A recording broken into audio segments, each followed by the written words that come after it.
नमस्कार दोस्तों, स्वागत है हमारे YouTube चैनल में। आज हम सुनाएंगे अपने शरीर और बुद्धि को ऐसे बनाओ कि आपकी बुद्धि और शरीर के आगे कोई भी दुख और सुख और सर्दी गर्मी सब समान लगे, उसका आप पर कोई भी फर्क ना पड़े।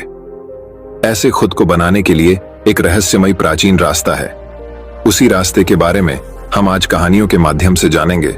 तो बिना देर किए चलिए उन कहानियों की शुरुआत। पहली कहानी, एक साधु। एक जंगल में एक साधु बहुत सालों से तपस्या कर रहा था। वह एक पेड़ के नीचे बैठकर अपनी तपस्या में मग्न था। उस जगह पर पानी की बाढ़ आ जाती है। सारे लोग इधर से उधर भाग रहे थे और यह साधु अपनी तपस्या में मग्न थे। इन्हें पता नहीं था कि पानी की बाढ़ आ चुकी है। जब एक आदमी वहां से भाग रहा था तो उसने इस साधु को देखा और इन्हें सावधान किया कि पानी की बाढ़ आ चुकी है। सारे लोग यहां से भाग रहे हैं, आप भी यहां से चलो। तो उस साधु ने कहा कि तुम जाओ, मुझे भगवान बचा लेगा। कुछ देर के बाद पानी साधु के गले तक आ गया। तभी वहां से कुछ लोग नाव में बैठकर भाग रहे थे। उन्होंने जब साधु को देखा तो उनसे कहा कि आप हमारे साथ नाव में बैठ जाओ, वरना आप डूब जाएंगे। लेकिन साधु ने फिर से वही कहा कि तुम जाओ, मुझे भगवान बचा लेगा। और वह लोग भी वहां से नाव लेकर चले गए। थोड़ी देर के बाद जब पानी बढ़ने लगा तो वह साधु एक पेड़ पर चढ़ गए। तभी वहां से एक हेलीकॉप्टर गुजर रहा था जो लोगों को बचा रहा था। जब उन्होंने इस साधु को देखा तो साधु की तरफ रस्सी फेंकी और उन्हें ऊपर आने को कहा। लेकिन साधु ने फिर से वही कहा कि तुम जाओ, मुझे भगवान बचा लेगा। और वह हेलीकॉप्टर वाले भी वहां से चले गए।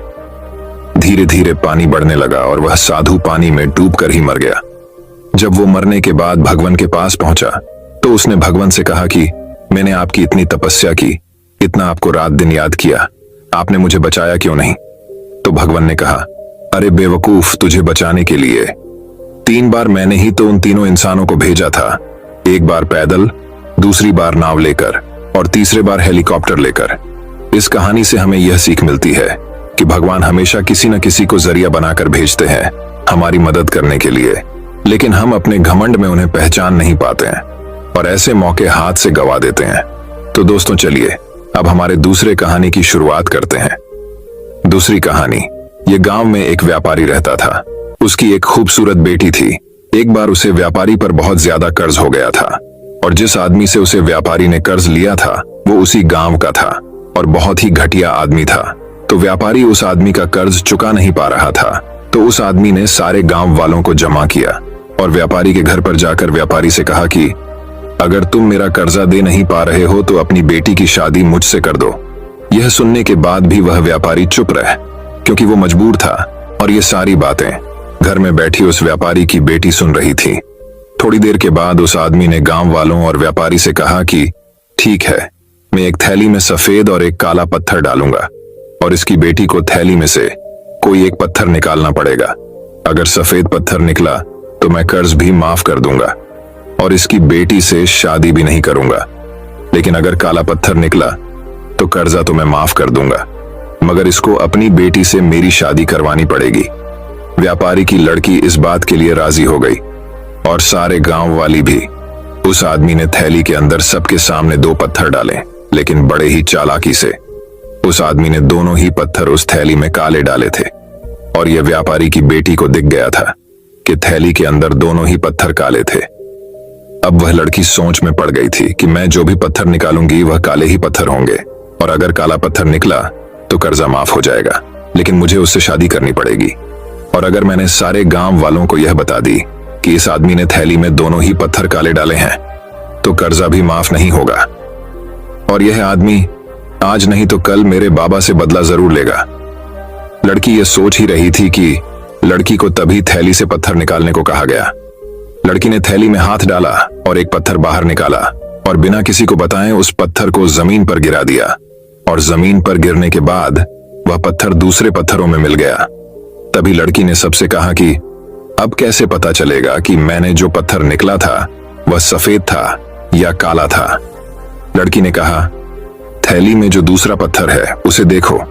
अगर थैली में सफेद पत्थर है तो मैंने काला पत्थर निकला था और अगर थैली में काला पत्थर है तो मैंने सफेद पत्थर निकला था और थैली में तो सिर्फ काले ही पत्थर थे। और सभी गांव वालों ने यह समझ लिया कि लड़की ने जो पत्थर निकला था वह सफेद था, इसलिए व्यापारी का कर्ज भी माफ हो गया और उसकी बेटी को उस आदमी से शादी भी नहीं करनी पड़ी। जिंदगी में इंसान कई बार मजबूर हो जाता है और उसके सामने जो हालत होती है उसे उसी के हिसाब से चलना पड़ता है। इस कहानी से हमें यह सीख मिलती है, जब भी आप मजबूर हो जाओ और मजबूरी में आपका कोई फायदा उठाना चाहता हो, दो इनोसेंट मत बनो, बल्कि अपने दिमाग का इस्तेमाल करो। जितने इनोसेंट बनने की कोशिश करोगे, लोग उतना ज्यादा आपको चीट करेंगे। अब इसका मतलब ये नहीं कि आप लोगों को गालियां देना ही शुरू कर दो, बल्कि इसका मतलब ये है कि आप समंदर की तरह बनो। मतलब ये है कि आप समंदर की तरह खामोश रहो, लेकिन उसकी गहराई की तरह अपने दिमाग में नॉलेज रखो। तो दोस्तों, चलिए अब हमारे तीसरी कहानी की शुरुआत करते हैं। तीसरी कहानी, जिंदगी की परेशानियां। एक वक्त की बात है, एक गांव में एक 10-12 साल का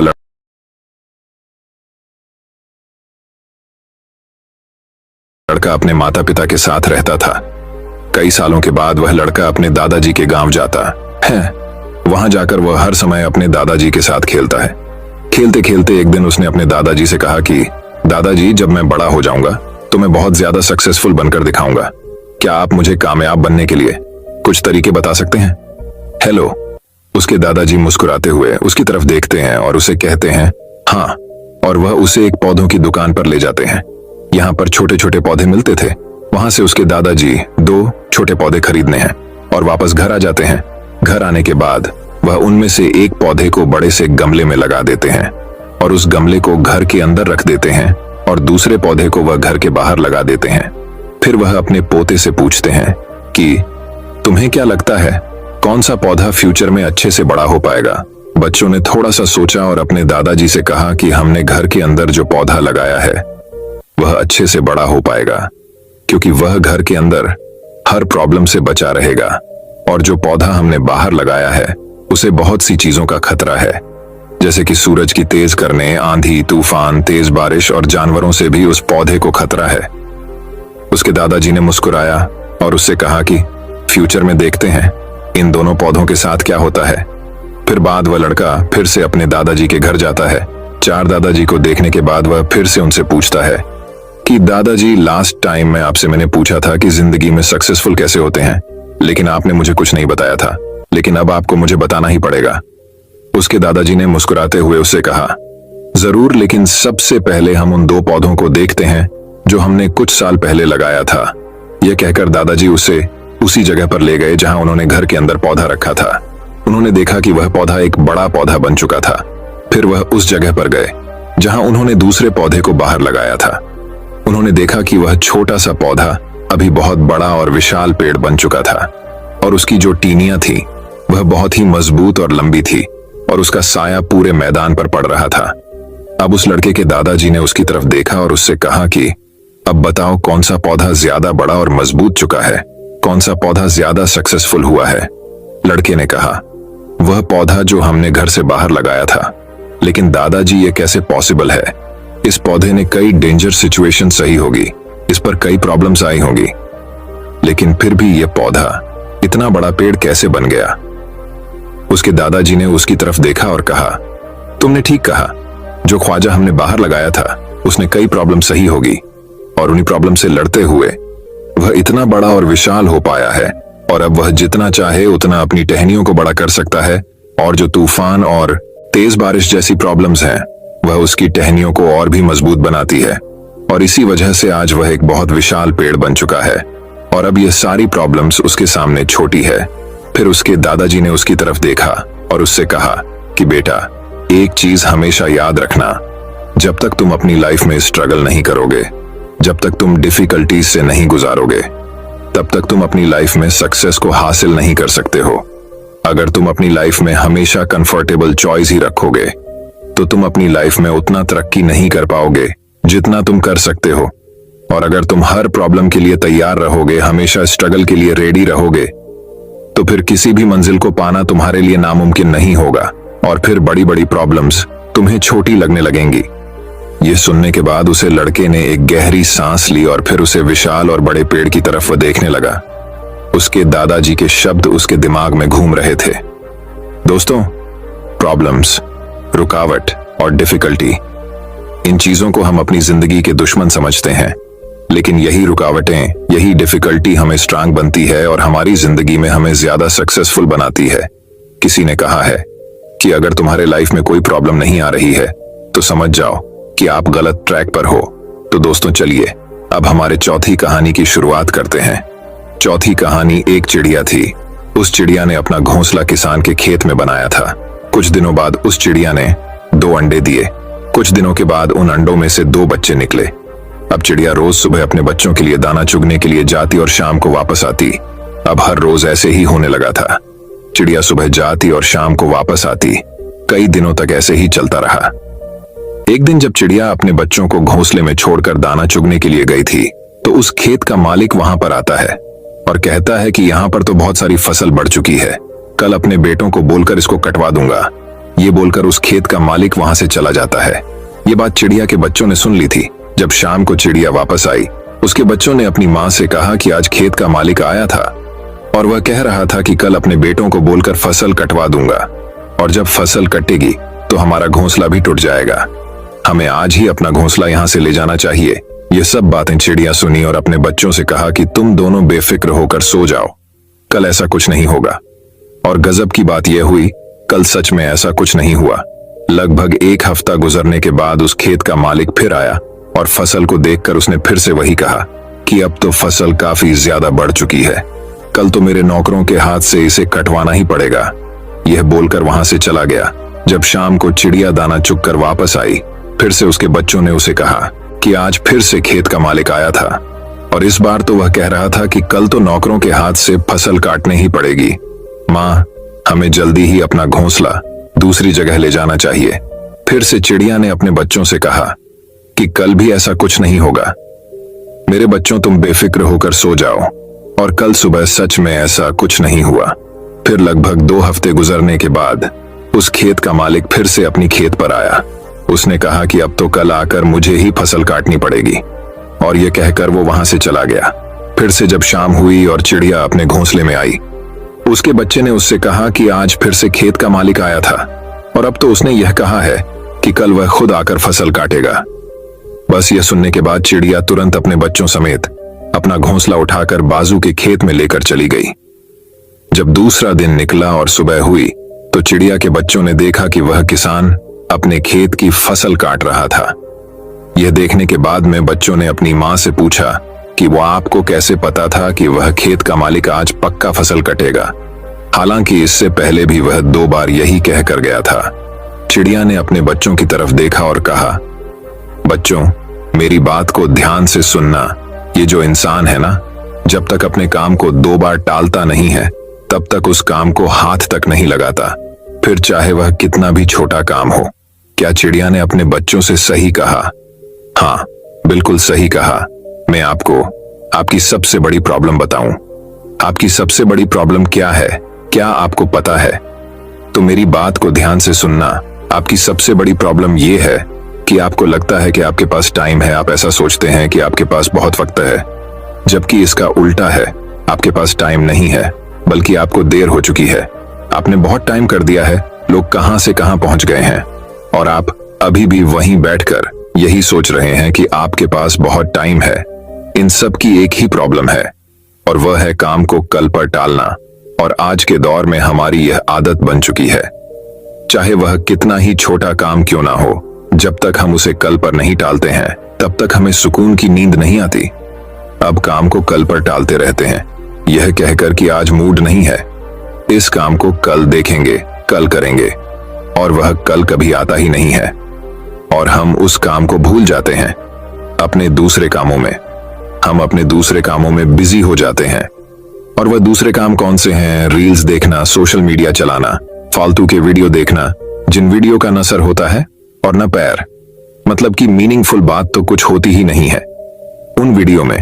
इस तरह की वीडियो में हम ना जाने कितना टाइम बर्बाद कर देती है और जो हमारे इंपॉर्टेंट काम होते हैं उन्हें हम भूल जाते हैं। और फिर जब हमें याद आता है आज ही हमें उस काम को करना पड़ेगा, उसके बिना हमारा दूसरा काम नहीं होगा, तब हम उस काम को करते हैं। मतलब यह है कि जब तक हमारे सर पर प्रेशर नहीं आता है तब तक हम उस काम को टालते रहते हैं। काम को टालना ऐसा ही है जैसे क्रेडिट। जब हम कोई चीज क्रेडिट पर लेते हैं तो हम उस चीज का फायदा तो उठा लेते हैं, लेकिन 1 दिन के बाद, 2 दिन के बाद, हफ्ते के बाद या महीने के बाद हमें उसका बिल पे करना पड़ता है। तो दोस्तों चलिए अब हमारे 5वीं कहानी की शुरुआत करते हैं। 5वीं कहानी, लोग क्या कहेंगे। एक बार की बात है, एक बाप और बेटा अपने गधे के साथ अपने गांव की तरफ जा रहे थे। बाप ने अपने बेटे को गधे पर बिठाया हुआ था और खुद गधे के साथ पैदल चल रहा था। थोड़ी देर के बाद जब वह दोनों किसी गांव से गुजर रहे थे तो कुछ लोगों ने उन्हें देखा और उन्हें देखकर कहा कि कैसा बेटा है जो खुद गधे के ऊपर बैठा हुआ है और अपने बुजुर्ग आप को पैदल चल रहा है। लोगों की यह बातें सुनने के बाद बेटा गधे से नीचे उतर गया और उसने अपने बाप को गधे के ऊपर बिठा दिया और फिर से दोनों अपने गांव की तरफ चलने लगे। थोड़ी देर के बाद फिर से जब वह दूसरे गांव से गुजर रहे थे तो उसे गांव के लोगों ने भी उन्हें देखा और कहा कि कैसा बाप है जो खुद गधे के ऊपर बैठा हुआ है और अपने मासूम से बेटे को पैदल चल रहा है। लोगों की यह बात सुनने के बाद आप भी गधे से नीचे उतर गया और अब गधे पर ना ही बाप बैठा हुआ था और ना ही बेटा, और वह दोनों बाप बेटे पैदल चल रहे थे। अब वह दोनों भी चलते चलते जंगल के रास्ते में पहुंच जाते हैं। अपनी जिंदगी खुशी से जियो, किसी भी बात की कोई परेशानी मत लो, अपने हालात से कभी मत डरो, हर जिंदगी के पल पल का मजा लेते हुए जिंदगी जियो। लेकिन इस वीडियो में हम डर को पूरी तरह से खत्म करने का एक रहस्य आपको बताएंगे। तो बिना देर किए चलिए उन कहानियों की शुरुआत करते हैं। पहली कहानी, मन के सब डर काल्पनिक है। एक बार एक व्यक्ति गौतम बुद्ध के आश्रम में रहने आया। आश्रम की शांति में 2 दिन बीत जाने के बाद वह बुद्ध के पास जाता है और कहता है, बुद्ध मेरे मन में कुछ प्रश्न उठ रहे हैं, मैं उनका उत्तर जानने के लिए यहाँ आया हूँ। बुद्ध ने कहा, पूछो, आपका प्रश्न क्या है। उस आदमी ने कहा, बुद्ध मैं अपने जीवन से बिल्कुल भी खुश नहीं हूँ। दुखों और परेशानियों के पहाड़ ने मेरे जीवन को नर्क बना दिया है। मेरे जीवन में कुछ भी ठीक नहीं चल रहा है। मैं जानना चाहता हूँ कि मेरे साथ ये सब क्यों हो रहा है, मैं इतना बदकिस्मत क्यों हूँ। बुद्ध ने कहा, सबसे पहले तुम मुझे बताओ कि इसका कारण क्या है। आपके दुहक के लिए वे कौन सी बातें हैं जिनके कारण आप इतने परेशान और चिंतित हो गए। बुद्ध के प्रश्न पर कुछ देर सोचने के बाद उस व्यक्ति ने कहा, यह कैसा प्रश्न है, मैंने आपसे एक प्रश्न पूछा और आप उत्तर देने के बजाय पूछ रहे हैं। बुद्ध उस व्यक्ति की बात सुनकर मुस्कुराए। यदि तुम अपने दुख का कारण नहीं जानते हो तो तुम मुझसे यह उम्मीद कैसे कर सकते हो कि मैं तुम्हारे दुहक का कारण जान पाऊंगा। व्यक्ति ने कहा, बुद्ध लेकिन लोग कहते हैं कि आप भगवान हैं, आप सब कुछ जानते हैं, आप लोगों के मन को पढ़ते हैं, तब आपको मेरे दुहक का कारण पता चल जाएगा। बुद्ध हल्के से मुस्कुराए और गंभीर स्वर में बोले, तुम यह सोचकर गलती कर रहे हो कि कोई आएगा और तुम्हें तुम्हारी सभी समस्याओं से बाहर निकाल देगा, लेकिन ऐसा कभी नहीं होगा। केवल तुम ही हो जो तुम्हें तुम्हारी परेशानियों से बचा सकते हो। महसूस करें कि आपने आत्मज्ञान प्राप्त कर लिया है तो आप अपनी समस्या का समाधान कर सकते हैं। मैं भी आपके जैसा हूं, फर्क सिर्फ इतना है कि सब कुछ साफ है। जिस दिन आपके जीवन की सभी समस्याएं दूर हो जाएंगी उसी दिन से आपकी भी समस्या के लिए बुद्ध के पास जाने की जरूरत नहीं पड़ेगी। बुद्ध ने उस व्यक्ति से पूछा, क्या तुमने कभी किसी फूल को ध्यान से देखा है। यह सुनकर वह व्यक्ति आश्चर्यचकित हो गया और बोला, बुद्ध फूल तो एक साधारण सी चीज है, इसे तो सभी ने देखा है। बुद्ध ने कहा, फूल एक कली है, सुबह अंधेरा होता है, दिन के उजाले में फूल बन जाता है, शाम को मुरझा जाता है। यदि फूल केवल इसी बात की चिंता करता है तो शाम तक उसे मुरझाकर गिरना ही पड़ता है, वह कभी खेल नहीं पाएगा। इस तरह अगर आप केवल अपने दुखों के बारे में ही सोचेंगे तो आप कभी खुश नहीं रह पाएंगे। इसलिए मैं आपको बताना चाहता हूं कि आपके जीवन में अभी भी बहुत सी चीजें हैं जिनके बारे में अगर आप बारीकी से देखें तो आप अभी भी खुश हो सकते हैं। आप उनके बारे में सोचकर मुस्कुरा सकते हैं, आप अंदर से खुश हो सकते हैं। आप अपने जीवन की कमजोरी के बजाय अपने जीवन के सर्वश्रेष्ठ पर ध्यान केंद्रित करें। यदि आप अपने जीवन में खुशी चाहते हैं तो आपको इस शाश्वत नियम का पालन करना होगा, अच्छे पर ध्यान देना होगा और जीवन में सकारात्मक चीजें।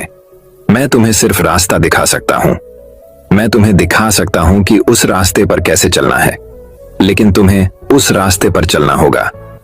बुद्ध के ऐसे शब्द सुनकर वह आदमी कुछ देर तक शांत बैठा रहा। फिर उसने कुछ सोचा और कहा, लेकिन बुद्ध मैं चलता हूं, एक बात समझ नहीं आ रही, क्या मेरा पूरा जीवन एक ही तरीके से हल हो सकता है।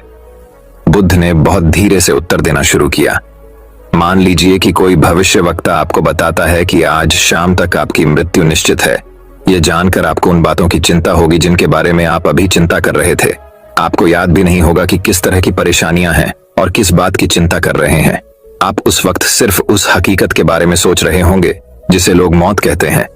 अचानक आपको एहसास होगा कि जिन छोटी छोटी चीजों को आप उसकी सबसे बड़ी परेशानियां कहते थे वह कुछ भी नहीं। अचानक आपको लगेगा कि चिंता करना बेकार है।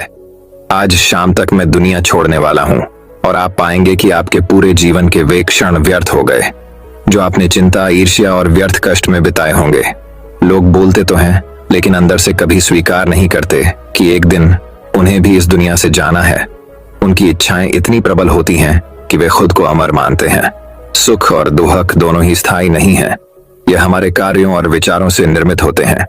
वह आदमी जो बुद्ध की बातें सुन रहा था टोकते हुए बोला, तो आपके कहने का मतलब यह है कि मैं हमेशा सोचता हूं कि मैं मरने वाला हूं। क्या यह सोच मेरी सभी समस्याओं का समाधान कर देगी? नहीं, ऐसा कभी मत सोचिए। आपको बस यह स्वीकार करना होगा कि दुनिया में मेरी उपस्थिति अनिश्चित है। मैं जब तक यहाँ हूं एक खुशहाल जीवन जीऊंगा। आपके जीवन में जो भी अच्छी चीजें हो रही हैं उनके साथ जिए, वह तुम्हें आंतरिक खुशी और शांति देगी। अपना दिमाग ठीक करो और धीरे धीरे तुम्हारे जीवन की सभी समस्याएं समाप्त हो जाएंगी। व्यक्ति के जीवन के अधिकतर दुख उसकी इच्छा से ही उत्पन्न होते हैं। इसलिए आप अपने मन पर नियंत्रण रखें।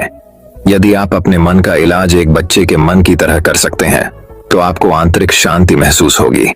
उस व्यक्ति ने कहा कि आपने मन को नियंत्रित करने की बात कही। आप चंचल मन को कैसे नियंत्रित कर सकते हैं?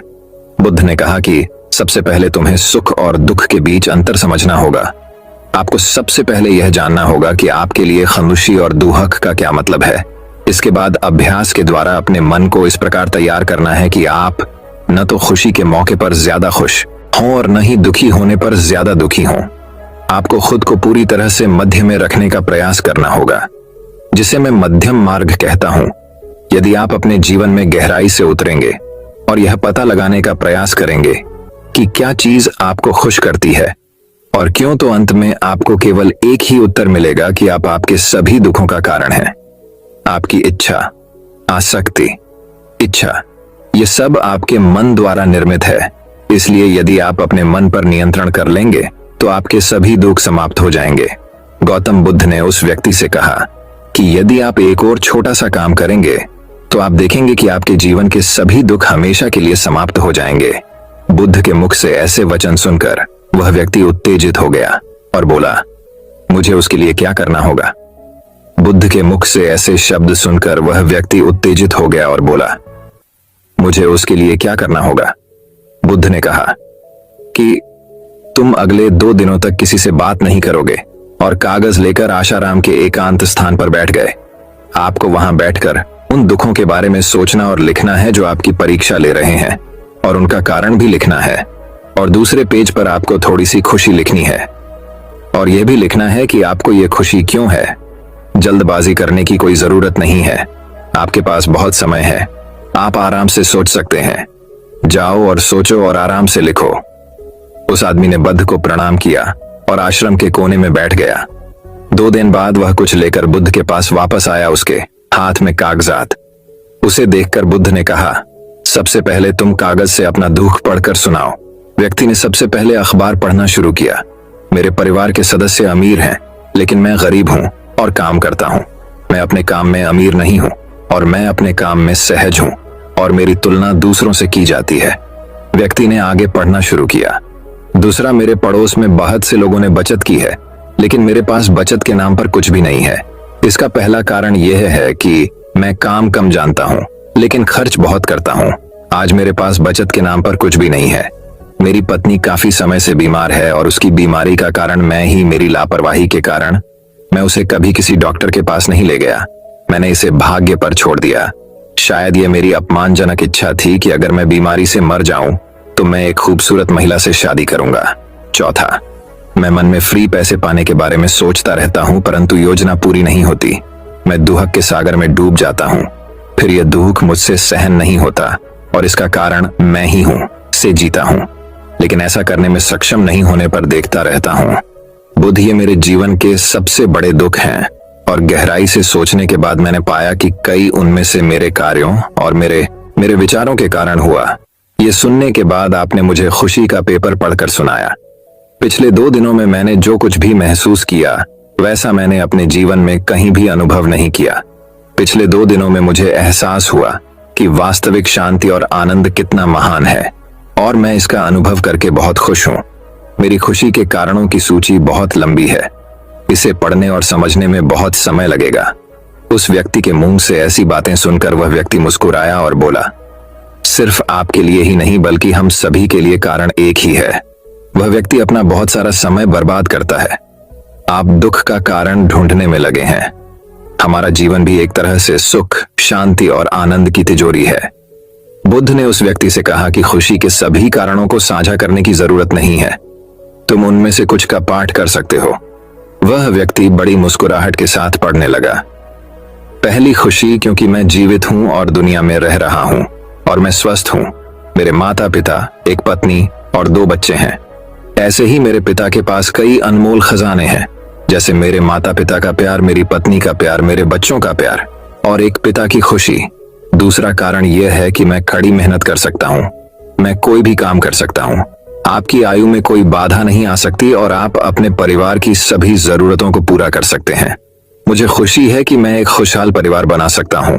मैं अपनी तुलना अपने भाइयों, अपने पड़ोसियों से करता हूं और आपने कृपा करके मुझे मानवता वाला इंसान बनाया है। सभी बुरी आदतों को छोड़कर आप सुखी और खुशहाल जीवन जी सकते हैं।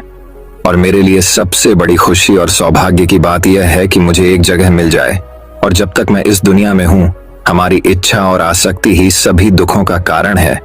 मैं खुद को जानने की पूरी कोशिश करूंगा, और मैंने कभी नहीं किया। जीवित रहे। अब आप अपने परिवार के पास रह सकते हैं। ये जीवन सबके साथ है। आपके जीवन में कोई भी परेशानी आपको घेरने की कोशिश कर सकती है। जीवन अपने आप से कहने के लिए बहुत छोटा है, और इस जीवन में आप चिंताओं और दुखों को खुद पर हावी नहीं होने देंगे।